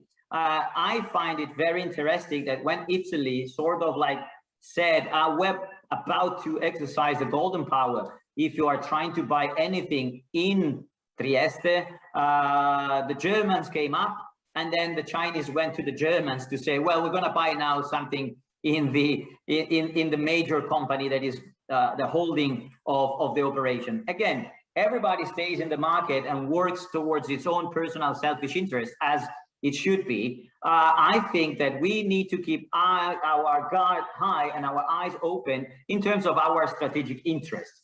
That's what we are aimed to or supposed to do as Italians and as Italian sports managers. As I said, it's not about who is doing that. It's about what kind of outcome is coming to my national interests and to the interests of the Italian port system.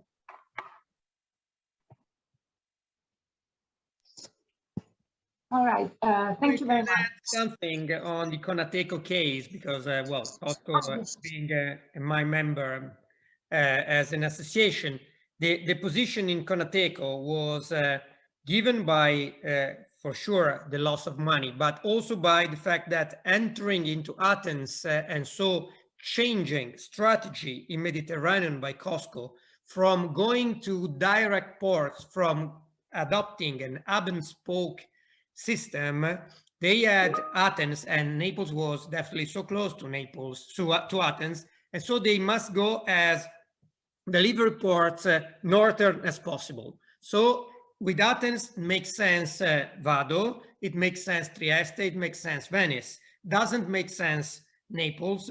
And on top of that, also to manage a port terminal together with MSC is not so easy. Gioia Tauro learned something. And so they decided to avoid an headache and also to exclude the port that was not in their main strategic idea of outserving Mediterranean Sea.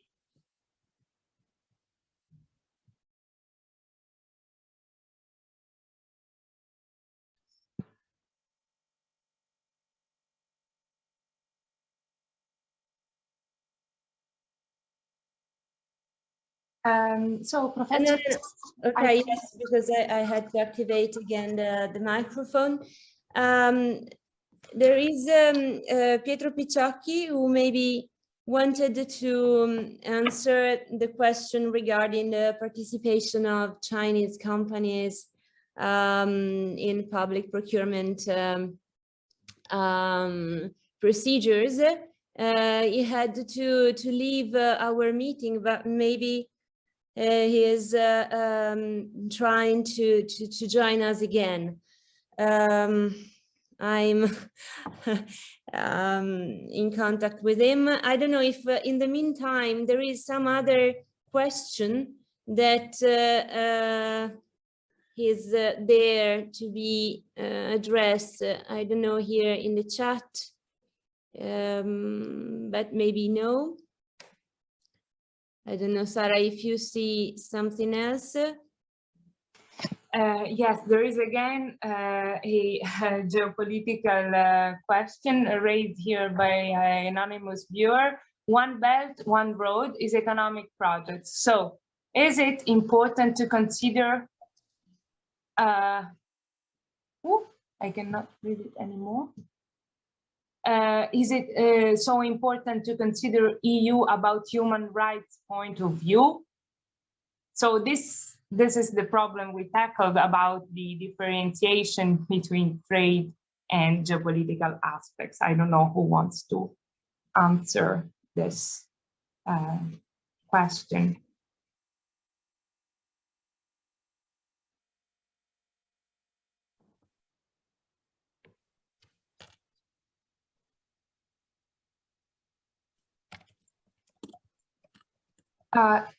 I don't know, Professor Chiara, if you have a question for the panelists. Well, I think that, yes, Professor Geraci. Just one thing on the human rights issue, which is very dear to me, and Just as a potential follow-up, I don't know how many of you know, I was actually in Xinjiang province just a few weeks ago to do a little bit of fact-checking on this labor force, forced labor, cotton, and so on. And I tell you my view. Of course, economy needs to be related to respect of human rights, which is one of our core values, and this is very, very important. We do, however, need to be careful, and I say this also as a former member of European government. Human rights problems are not just China. In Italy, we have human rights problems. We have dead people who cannot be buried because we don't have spaces. We have a trial the last 10, 20 years, and we ruin people's career. We have a high level of crimes who go unpunished. We don't know what happened to the Ustica plane 41 years ago. We don't have the right to safety. We have a problem on public roads that do not allow people to live in full safety as they should be in a developed country. So the issue of human rights is important, but let's not get carried into always accusing other people, because it's so easy to talk about human rights in a faraway place where most people have not been, because it doesn't affect our own daily life. It's nice to talk about it, to put like a pointer, a flag. Would we like Macron to put sanctions on Italy because we have a juridical system that is in crisis? And I'm referring to, the issue of, Palomar and so on. No, but so it is very difficult to be objective and very easy to fall into the trap. The human rights is just other people's problem. It's an important issue that every country needs to address, and every country has a problem to solve. Thank you very much, Professor Geraci, and I see the hands raised by Professor Schiano Di Pepe and President Pino Mussolini. So maybe before Lorenzo, yes, because. Thank you very much. It will be very brief. It is, Professor Geraci said it's very easy to use the human rights argument. It is also very easy or too easy to say we cannot talk about the problem of human rights because there is a human rights problem in Italy. I think I consider myself to be a friend of China. I'm a frequent visitor there. I think the sovereignty questions must be handled very carefully. So one should be very careful when statements are made. But I do not think that you can reasonably say that the situation in Italy and China, or in China and the European Union can be compared. So you can rule out the human rights problem in China by saying there is a human rights problem in our country. This is my stand. Okay, sorry, let me clarify, because you are right. I'm not saying they are comparable. I'm saying that they are sometimes used as an easy escape. They are very different levels, but let me make a very clear statement. The genocide in Xinjiang is a fake news. I want to make it clear. I was there. There is no genocide. There is a problem of human rights. Maybe there's a problem that China has gone very, very heavy on anti-terrorism. I don't know if you go on the ISIS website, they go to your home, your sister, your mother, your friends, and everyone gets arrested. And maybe it's too much, but there is no target to an ethnic group. People don't get killed because they belong to a Muslim Uyghur minority. They get into trouble for other reasons. So this issue of human rights is important, but in fact, it's Holland, by the way they have a port in Rotterdam, that has accused China of this genocide. Genocide is a big word, and I think that even if the problems are very much different from our human rights problem, America has their own human rights problem. We should consider maybe putting sanctions on the US for their own reason, on Canada maybe. We are doing the France, same. or You are on now Belgium. doing the same with America. It's You know, yeah, Belgium, now we have a football match. We get into this chaotic Italian drama about football. The things are uncomparable, but there are things that we should be, like you say, careful to accuse. If someone steals a piece of bread, we should accuse them of stealing a piece of bread, not of stealing 2 pieces of bread, because this is a bit unusual for us that claim to be a rule of law country, and then we don't use the rule of law. We have people waking up in the morning and turning potential faults into tribunal sentences. So we confuse input with output. Thank you very much. Then we have President Musolino that wants to. Well, you know, Professor Tua and Professor Scaldi Pepe, you know, I'm a port manager, but I don't forget that I'm a lawyer by trade. And I am hopefully a lawyer who studied constitutional law and comparative constitutional law. I would honestly be extremely careful in making nonsense comparison between what can happen through flows of the system in the European liberal democracies and what is happening or happens in the Chinese political system. I do belong to a country where there is freedom of speech, freedom of press, freedom of political associations. And when I go to vote, I vote for as many parties as I want. As long as China doesn't belong and fit into this system, it may not make genocides. It doesn't change the fact that it's not the same system. I was raised, educated, and thank God I'm raising and educating my children.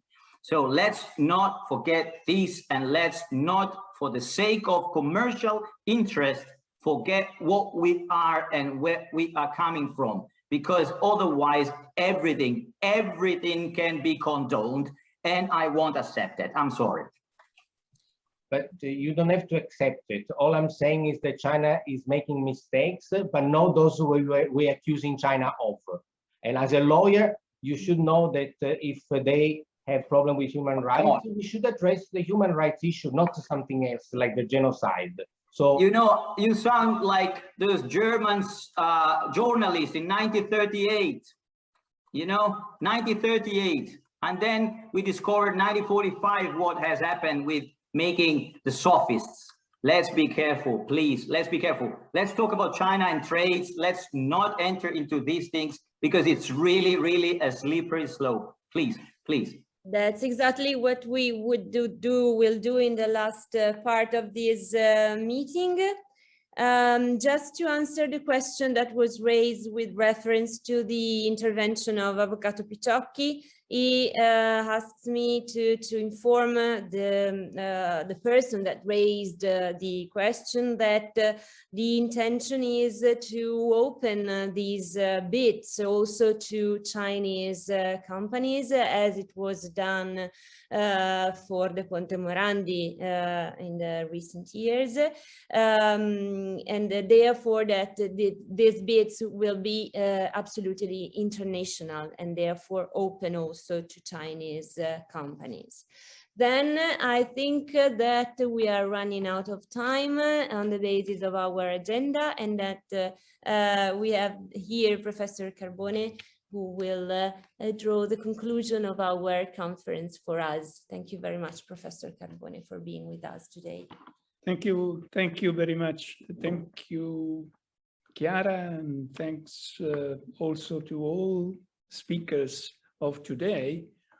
Was given a real complete picture of the problems existing in the field. I have to say that very much has to do. And just to start from some of the last remarks or consideration, one point which is very important for us is how shall we treat the problem of the large ships and the impact they have on the Mediterranean in respect of the Atlantic side. Are we in a condition to have a common policy on these topics? And we may introduce as a common standard of our relationship with China or not? This is the problem of the lack of a common policy in Europe, a common policy which doesn't exist in shipping until now. And that is very difficult in the sense to overcome in a European vision consistent way the various problems which has been raised today. Let's say, for instance, some of the points which has been raised. Regulation and how does it fit the European regulation in respect of the common policy in respect of the trade with China. I think that we are facing a problem of overruling in terms of European regulation, which are involved in all these items, which, by the way, are in some way not consistent each other, and which may conflict with national single laws. This is a problem we have to face, and very frankly, I am quite concerned also with the last regulation which has been mentioned by Lorenzo Schiano, because it creates much more problems than solution. I repeat, the overruling and the not precise consistency of all these rules does not create the best atmosphere for a certainty and for achieving clear objectives and policy. I think that's in this sense very much has to do in order to provide at the same time also the best way of implementation of the single solution we try to propose, and in order to have a better exchange of commercial means between China and Europe. Of course, another item which I think is very important is the treatment of the investment. And in this respect, the treatment to be granted to Chinese, but are they to be considered as a public companies, or are they to be treated as private enterprise? And in this context, how does it work? The problem of the aids, state aids, which is a great item of this and field of discussions within Europe, and in particular in our country. But that is the subject which has been chosen for this seminar is a very important one. I hope all the best to this PRIN under direction of my important colleagues, Chiara Tuo, and I thanks on our behalf to all of you for the very interesting intervention you have made, and I hope to have the opportunity to meet you again. Thank you very much all. So thank you very much, Professor Carbone. We have reached the end of our conference, of our meeting, and I wish to briefly thank again the speakers and Professor Geraci for having chaired our meeting, and also my colleague from the Department of Economics that have helped me in organizing this event. And lastly, but fundamental for my organization, Sara Lattanzi, that you have met some minutes ago, who is a postdoctoral researcher here at the University of Genoa. Very much thank you to all for these for your work and your help. So goodbye to everyone, and hope to have soon a new occasion to meet again and discuss about these very interesting topics. Goodbye to everyone. Bye-bye. Goodbye. Thank you again. Bye. So much. Bye.